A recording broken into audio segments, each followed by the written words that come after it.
যারা চান নিজের স্বামীকে নিজের আঁচলে বেঁধে রাখতে, আজকে এই ভিডিওটা তাদের জন্য। আমরা তো সবাই চাই যে আমাদের জামাই আমাদের কথা শুনে চলুক, তাই না? তো আর ভাবনা কিসের? এত ভাবে লাভ আছে? যাদের বাসার বউ হয়েছি তাদেরকে হাতের মুঠোয় রাখতে পারলেই না জামাইকে হাতের মুঠোয় রাখা যাবে। তার জন্য আমাদের কি করতে হবে? জামাইয়ের মা বাপের ভালো চোখে দেখতে হবে, তাদের সাথে ভালো ব্যবহার করতে হবে এবং তাদেরকে ভালোভাবে রাখতে হবে। এই যেমন মা বাবার সাথে যেরকম ব্যবহার করেন ঠিক সেরকম আপনারা যদি জামাইয়ের মা বাপকে নিজের মা বাপ মনে করতে পারেন, তাহলে অবশ্যই আপনার জামাই আপনার কথা শুনেই চলবে।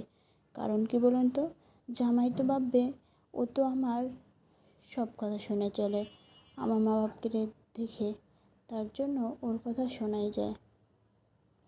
এই যে দেখুন, আপনাদের সাথে কথা